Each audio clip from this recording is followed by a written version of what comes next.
नमस्कार। आज के इस अहम विश्लेषण में सीधे मुद्दे पर आते हैं। हम डिकोड करने वाले हैं 10 मई 2026 के उस ऐतिहासिक संबोधन को जहां प्रधानमंत्री ने दुनिया भर में चल रहे युद्ध और हमारी अपनी अर्थव्यवस्था पर इसके सीधे असर की बात की। सच कहूं तो ये सिर्फ कोई दूर दराज की अंतर्राष्ट्रीय राजनीति नहीं है। इसका सीधा कनेक्शन हर मिडिल क्लास परिवार की रसोई और उनके महीने के बजट से है।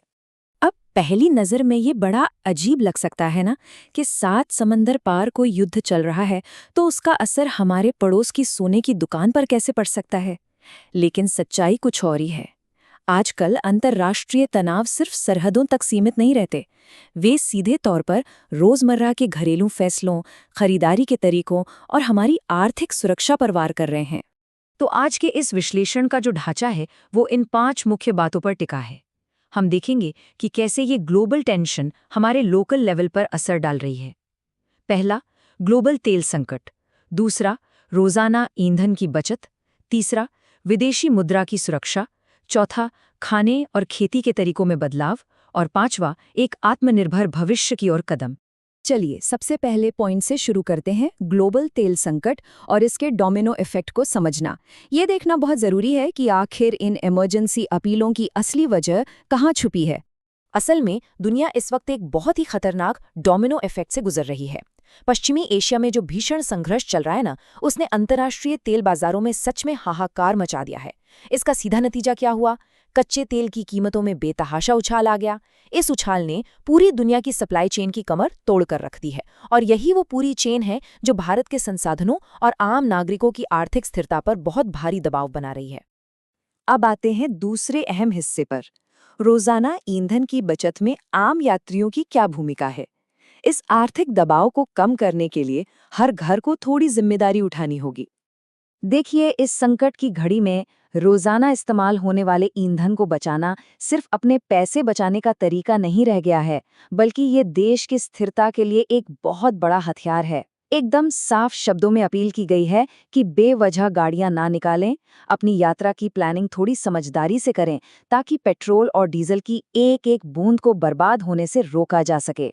इसे थोड़ा ऐसे समझते हैं, जब हम अपनी अपनी गाड़ियां लेकर निकलते हैं तो प्रति व्यक्ति ईंधन की मांग बहुत ज्यादा होती है।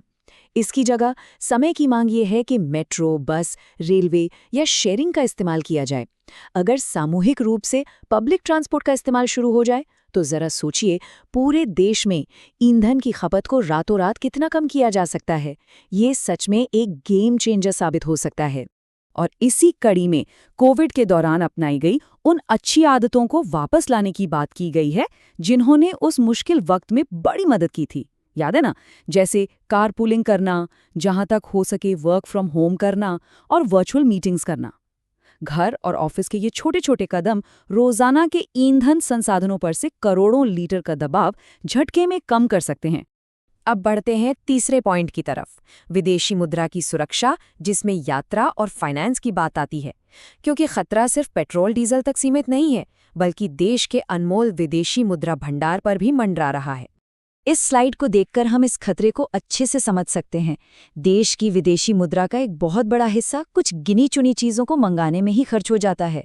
आप देख सकते हैं कि कच्चा तेल और सोना हमारे विदेशी मुद्रा भंडार को सबसे तेज़ी से खाली कर रहे हैं। वहीं खाने का तेल और केमिकल फर्टिलाइजर्स भी इस खजाने पर लगातार भारी दबाव बनाए हुए हैं। और इसी दबाव के चलते एक बहुत ही खास और चर्चा में रहने वाली अपील की गई, कम से कम 1 साल के लिए गैर जरूरी सोने की खरीदारी को टाल देना। हम सब जानते हैं कि भारत बड़े पैमाने पर सोना खरीदता है और इसका पेमेंट डॉलर्स में होता है। ऐसे में शादियों या इन्वेस्टमेंट्स के लिए जो सोना अभी खरीदना जरूरी नहीं है, अगर उसकी डिमांड को कुछ समय के लिए रोक दिया जाए तो सीधा सीधा बहुमूल्य विदेशी मुद्रा बचेगी और ये बचा हुआ पैसा जरूरी कच्चा तेल खरीदने के काम आ सकेगा। बिल्कुल इसी तर्ज पर एक और बात कही गई, गैर जरूरी विदेश यात्राओं और लग्जरी ट्रिप्स को अभी के लिए पोस्टपोन कर देना। सच मानिए, ऐसे समय में अपना पैसा देश के अंदर ही खर्च करना कोई छोटी बात नहीं है। ये विदेशी मुद्रा भंडार को बचाने और अर्थव्यवस्था को मजबूत रखने का एक बेहद अहम और कह सकते हैं कि देशभक्ति से भरा कदम है। ट्रैवल और फाइनेंस से आगे निकलते हुए अब हम आते हैं चौथे हिस्से पर, भोजन और खेती में बदलाव। यहाँ हमारा पूरा फोकस इस बात पर है कि घर के अंदर और खेतों में क्या बदलाव किए जा सकते हैं। रसोई के स्तर पर जो सबसे बड़ा बदलाव सुझाया गया है वो है खाने के तेल का कम इस्तेमाल करना। अब ये सिर्फ सेहत से जुड़ा कोई घरेलू नुस्खा नहीं है। खाने के तेल का कम इस्तेमाल जहां एक तरफ आर्थिक बचत और स्वस्थ जीवन शैली को बढ़ावा देता है, वहीं दूसरी तरफ बड़े लेवल पर देखें तो यह महंगे विदेशी तेल पर देश की निर्भरता को सीधा सीधा कम कर देता है। और हमारा कृषि क्षेत्र भी तो इस ग्लोबल झटके से अछूता नहीं है। इसलिए किसानों से ये खास आग्रह किया गया है कि वे विदेशी केमिकल फर्टिलाइजर्स पर अपनी निर्भरता घटाएं, क्योंकि युद्ध की वजह से उनकी सप्लाई चेन वैसे ही टूट चुकी है। इसके बजाय अब सारा जोर प्राकृतिक खेती अपनाने और मिट्टी की उर्वरता को नेचुरली बढ़ाने पर है।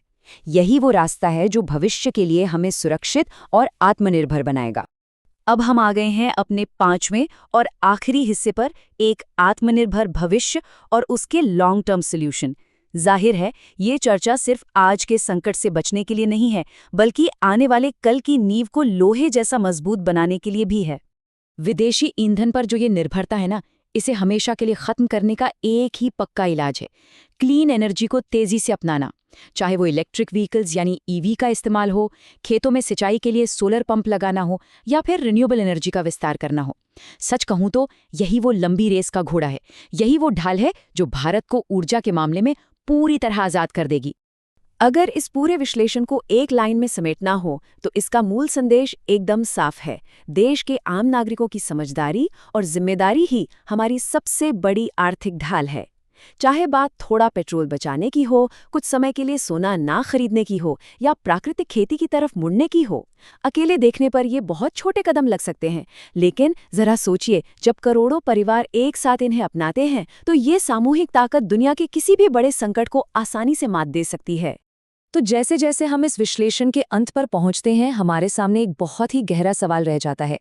क्या ये बात अब पूरी तरह से साफ हो रही है कि कैसे करोड़ों लोगों की रोजमर्रा की छोटी छोटी आदतें इस ग्लोबल टेंशन और युद्ध के खिलाफ देश का सबसे बड़ा सुरक्षा कवच बन सकते हैं? क्योंकि किसी भी देश की इकोनॉमी सिर्फ सरकारी फाइलों या नीतियों से नहीं बचती, वो बचती है हर घर की भागीदारी से। इस बारे में गहराई से विचार जरूर होना चाहिए। और इसी विचार के साथ आज का ये विश्लेषण हम यहीं खत्म करते हैं।